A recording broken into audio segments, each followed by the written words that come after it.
Hey everyone, welcome back. We're going to do a video today on JFK. There's a lot of misconceptions about JFK, and there's been some new information released. I just want to talk about it a little bit. We're going to dive deep into some of the controversial aspects of our U.S. history, including JFK's policies, his relationship with Israel, conspiracy theories surrounding his assassination. We're going to break it all down, talk about it. So get a drink, sit down, hit the like button, and let's go. First off, let's talk about the JFK files. Recently, these files, they were cracked wide open, and guess what? Many of the conspiracy theories surrounding his presidency have turned out to be true. Even Tucker Carlson mentioned that being called a conspiracy theorist might actually mean you're more informed than the mainstream media. Sounds crazy, right? But it's true.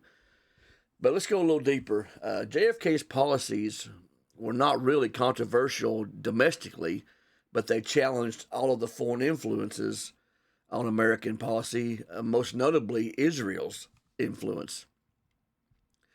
JFK had a really complex relationship with Israel. Many see him as a hero. His stance on Israel's influence in U.S. politics was a major issue. JFK was firmly against American Zionist Council, which later became the AIPAC. In fact, he wanted them to register as a foreign agent under the Foreign Agents Registration Act. That's huge because it would have changed the way American Zionist groups interacted with the U.S. government. JFK was also particularly concerned about Israel's nuclear ambitions, especially their Dimona reactor. This led to a lot of friction with Israeli leaders. We can't talk about JFK and Israel and the world without talking about JFK's stance on the military-industrial complex. Now, we all know before JFK, President Eisenhower, in his farewell address, warned about the growing power of military corporations influencing U.S. foreign policy. JFK took this warning seriously. He was opposed to the endless wars promoted by the forces that be and sought a more peaceful approach, especially during his famous speech at American University in June 1963. You guys can go Google that or YouTube it. It's a great speech. You should go listen to it. But after JFK's assassination, things took a really drastic turn. Of course, JFK was assassinated in 1963. His policies, especially toward Israel, were abruptly changed by Lyndon B. Johnson, who took office quickly, became one of Israel's biggest supporters. In fact, he increased military aid to Israel and even helped them develop nuclear capabilities, which is something JFK was staunchly against. This shift in policy kind of raises questions about the motivations behind JFK's death. Was it simply just a tragic event by a lone gunman, or was it something bigger? A lot of things I'm about to talk about, people probably don't know. Lyndon B. Johnson had Jewish heritage. He may have had Jewish ancestry. His maternal great-grandparents were reportedly Jewish, which has sparked debate over whether this influenced his pro-Israel policies. Some might say this heritage could have played a role in his deep connection with Israel, but it's still a controversial theory. Nothing is concrete, but something to keep in mind. Okay, now let's talk about the CIA. JFK had notoriously tense relationships with the CIA. He was frustrated with their corruption, and man, was the CIA corrupt back in those days. He once famously said he wanted to scatter the CIA into the wind. This is after he discovered the CIA's illegal activities, including MKUltra, and even their involvement in his assassination, some of these new documents have revealed.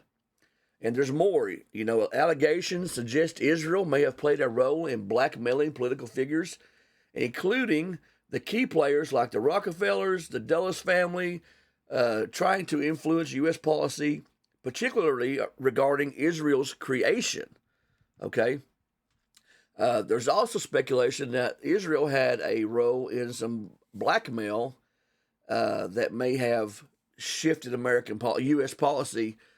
There's a magazine called AMI magazine published an article suggesting that Israel used blackmail to gain support for its creation and to manipulate political decisions. Some believe powerful American elites like the Rockefellers, the Dulles, they were blackmailed because of their Nazi ties, okay? The Rockefellers, senior Bush family people, were all tied to the Nazis. Henry Ford donated money to the Nazis and was an open Nazi supporter. This kind of political intrigue raises serious questions about the unseen forces that shape world events. If you don't know about the Rockefellers, do some research. They were extremely powerful, especially in those days. But here's the kicker. There's a book called The Witness Tree, which exposes these connections. It has been censored in the U.S., but published in Canada. John Loftus, Loftus, a former federal prosecutor, reveals the shocking ties between the Dulles brothers, the Rockefellers, and the Nazis, and mainly money laundering. This is some really deep political intrigue that was hidden from the public for years. If you can find the book, The Witness Tree, you should get it and read it. It's very eye-opening.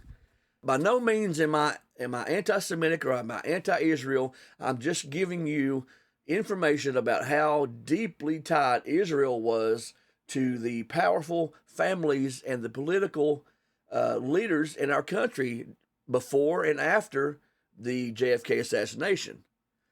The Rockefellers and the Dulles family, they were potentially blackmailed by groups tied to Israel to push certain agendas. Israel's influence goes beyond just military aid. It stretches into media control, U.S. foreign policy, and even political campaigns. There's also an ongoing narrative that Israel has strategically influenced American media through organizations like Wikipedia to shape public opinion. The argument is that media and education systems in the U.S. have been used to divert attention from domestic issues like poverty and infrastructure and instead focus on foreign conflicts like those involving Israel. Ultimately, the message here is what we need to question are the narratives presented to us, okay? Whether it's the media, the CIA, or the influence of foreign powers like Israel, there are a lot more going on behind the scenes than what we're led to believe, okay? So what do you think? Was JFK's assassination tied to the shift in the U.S. relations with Israel? Did Israel's influence shape the political landscape in ways we're still discovering? Let me know your thoughts. Comment below. Tell me how you feel. If you find this video entertaining, give me a like and subscribe. We're going to have some more. I'm going to make another video soon detailing the exact groundbreaking, eye-opening things in the new JFK file released by President Trump. Thanks for your support. Talk to you later. Muchacho out.